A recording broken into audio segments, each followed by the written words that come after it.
Let me quickly introduce our first speaker, Nick.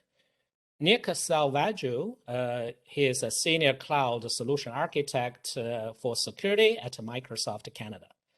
As a cloud solution architect and focus on information and cyber security, Nick has over 10 years of industry experience in security consulting roles.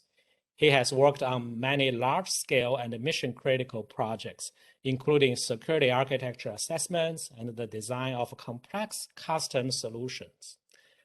Nick's presentation topic will be described XDR, a day in the life of a SOC analyst. Well, hey, everybody, and thanks for the intro, Brian. As Brian said, I'm Nick Selvaggio, a Senior Cloud Security Architect at Microsoft Canada, and today I'm going to be presenting to you a day in the life of the SOC analyst using XDR. So I wanted to just provide some info prior to getting into the actual presentation content, but after nearly 2 years, we're still in an area of unprecedented economic uncertainty. Many organizations are facing constrained resources, they navigate new business challenges, and virtually overnight, companies have seen the need to accelerate digital transformation, which ensures worker productivity and responding to rapidly shifting customer expectations.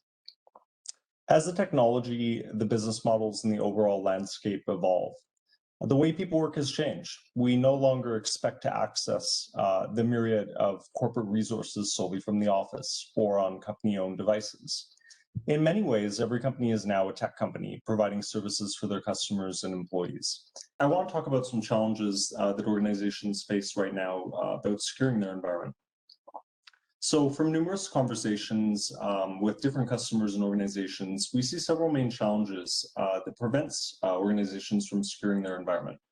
The first is that the threat landscape is continuously growing in both volume and sophistication. There's a constant evolution in the type of threats that are encountered. And as such, it's imperative to have solutions in place that can evolve as quickly as the threats that we see to ensure security keeps up to date in the changing landscape. The second is, while digital technology has simplified our lives and made us more productive, it has also opened up new avenues for threat actors to attack us. The digital state is broad and growing, and so is the attack surface. Having solutions in place which can address the breadth of the attack surface is paramount to keeping organizations secure. And another challenge facing both our customers and Microsoft is the sheer volume of threats that we see and trying to make sense of it all. Threat signals are simply noise if it can't be correlated and made into actionable information. So how do we find the time and capability of consuming trillions of threat signals and trying to decipher those signals into what they might indicate? Ideally, we would have solutions in place that can do this or the heavy lifting for us and help ensure that we understand the threats that impact us and know how to secure ourselves from them. So the key takeaway from this is there's many challenges that create silos around services and tools that we've never been able to overcome. And centralizing after the fact only enables reactive security. And some of these challenges may result in incidents that were caused by some examples such as these. And these are things that we would never want to encounter as security practitioners, but unfortunately they happen more frequently than everybody thinks. We also must remember that attackers may not follow a linear kill chain. Attacks can be conducted on-prem, completely within cloud environments, or both at the same time, and they may skip stages of the traditional attack chain. Here we can see a password spray that targets an end-user workstation, followed by a malicious code execution to a cloud environment. Then we have some exchange forwarding rules that were created, internal phishing emails, data exfiltration via cloud storage. So you can see that, this kind of skips along the traditional, initial access exploitation, right? And it's going backwards and forwards throughout the different steps. And this makes detecting these threats much harder because in a traditional SIM system, you'd have to be writing static correlation rules. And how can you depict what an attacker is going to target? And why is all of this challenging? So this can become very challenging for security operations, as many attacks are difficult to manually relate, and some can happen over a period of days, crossing various boundaries and domains. Using this example, all of these alerts and events were related, but were the detection tools in place today able to link them all together? How can we associate the alerts with the associated events? and what happens if we miss some of them.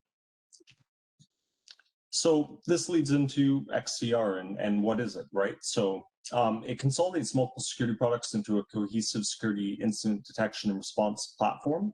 And the primary value proposition of XDR is to include more security components into a unified whole that offers multiple streams of telemetry that present options of multiple forms of detection, and concurrently enabling multiple methods of response. And ultimately, they should transform what traditionally has been complex security operations to make them more accessible. They are similar in function to a SIEM and SOAR, but XDR is differentiated by the level of integration and deployment and the focus on threat detection and incident response use cases. And SIEM vendors typically don't have the same level of threat detection and research analysis labs as XDR. Having said that, though, XDR is not a replacement for all SIEM use cases. And why XDR? So XDR provides end-to-end threat visibility across all of the resources, which are correlated and prioritized to enhance the detection capabilities. They also allow you to automate threat response across platforms and self-heal affected assets like mailboxes and endpoints.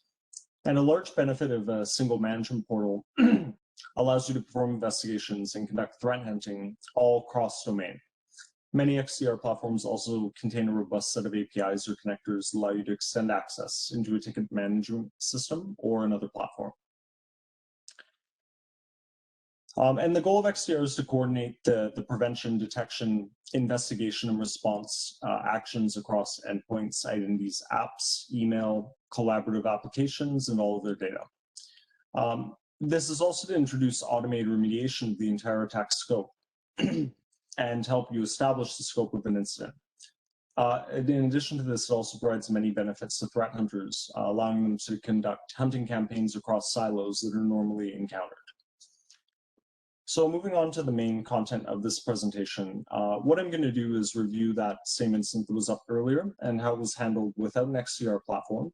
And then after, we'll contrast this to the same attack that was conducted with XDR for comparison. Okay, so here we can see a multi-stage attack without XDR. We can see here we have multiple incidents that were created. So all of these different events are actually linked together. But in this case, the traditional detection tools have grouped them together into unique incidents. And this presents a problem for security operations center and security operations staff, because it's very hard for you to understand, is incident 4 related to incident 1, especially since it happened after such a long period of time. So this started with, let's say, a screenshot like this. This is not a legitimate email, it's a spear phishing attack. And this may be familiar to some of you on the call.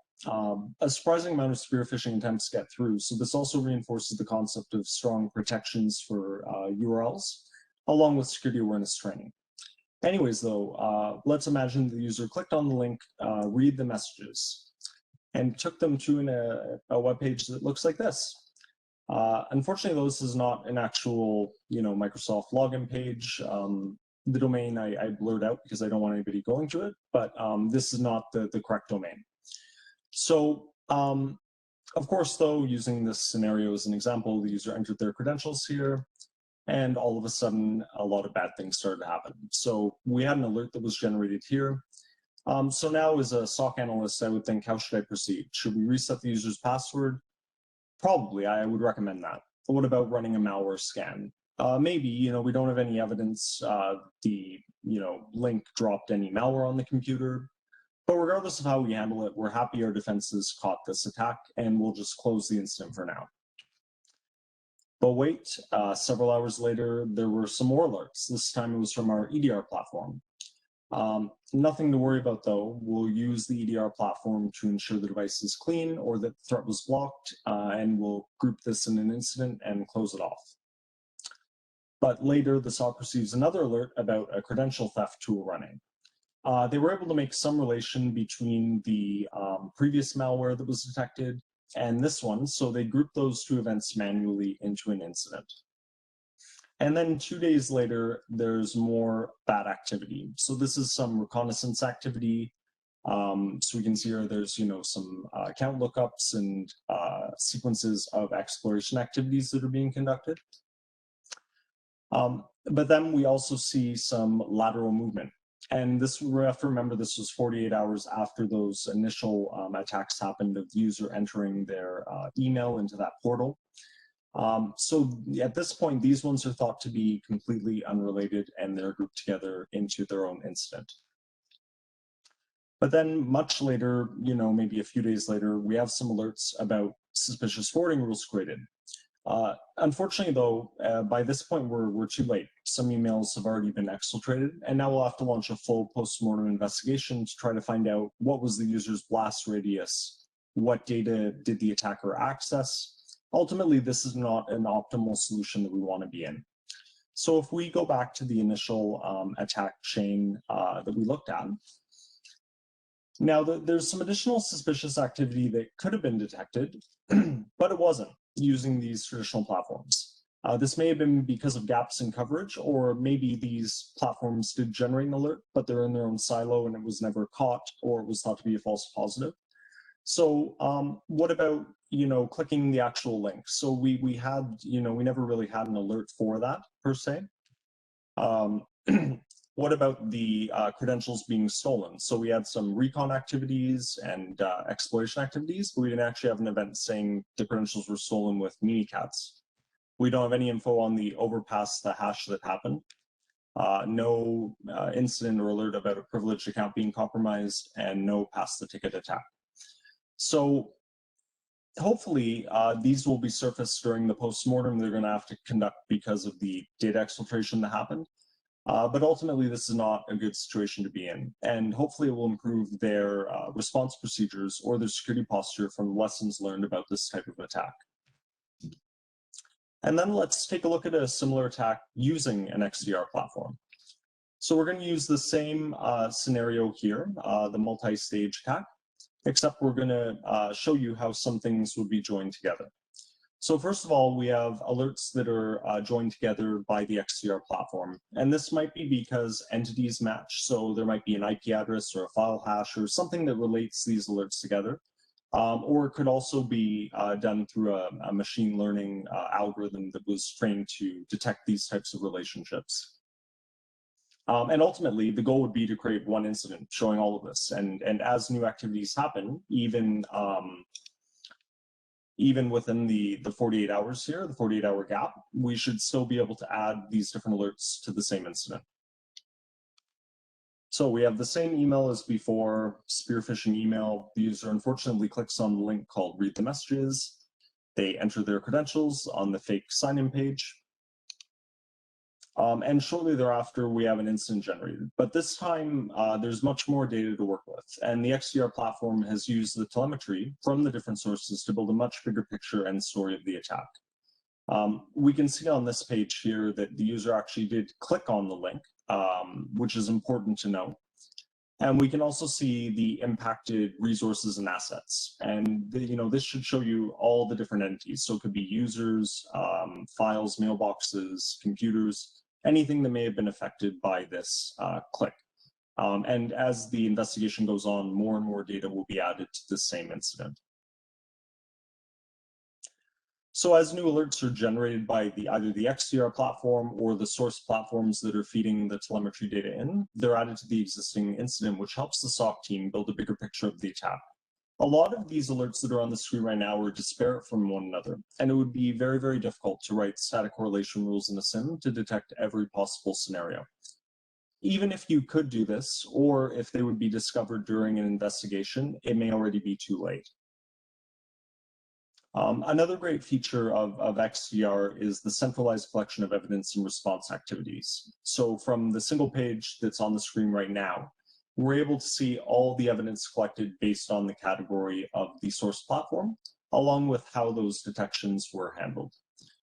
So we can see here that we have some indicators of compromise that were taken from an ADFS server, some from a workstation, but you can see all of them based on the timeline, and you can also filter based on the type of evidence.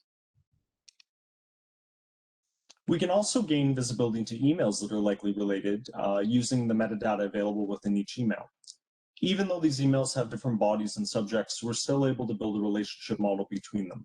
However, some of the most powerful functionality is with taking all of these detections and telemetry and being able to create interactive visualizations for investigations. Here we can see a detailed investigation graph that shows what was analyzed, collected, and any actions that are either pending approval or with fully automated ones that were mitigated automatically by the XDR platform. This allows the SOC team a quick way to review investigations, what alerts triggered them, what their status is, where the alert came from, as well as what entities were involved and how long the investigation took. In this specific case, we can see that the URL in the email was detonated and changed to be malicious after it was evaluated, but we're pending manual approval to delete the message from the user's mailbox and other associated records of that URL throughout other mailboxes. And eventually the goal would be to have this organization enable full automation, which would be remediated automatically.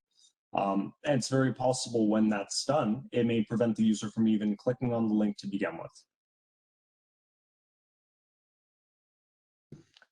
And if someone would like to view all of the raw data in a similar graphical representation, this can also be graphed interactively. So note that in the middle of the graph, we actually had two separate incidents that were not likely linked traditionally by lateral movement, but instead by an IP address. So this could mean that these are two different incidents, but somehow they're all tied back to that IP. So that IP could be a command and control center, or maybe some sort of cloud storage that was used to download the malware. But it's very interesting that you can show the relationship between those because they may be handled and remediated in a similar way. And that's the end of my presentation content. In closing, I hope this gives you a clearer picture of how XDR can improve your organization's security posture, improve the effectiveness of your security teams, and also significantly reduce risk. I'd also like to mention that we're running some free security workshops. You can take a look at the schedule at aka.ms/securityworkshopscanada. Thank you, everyone.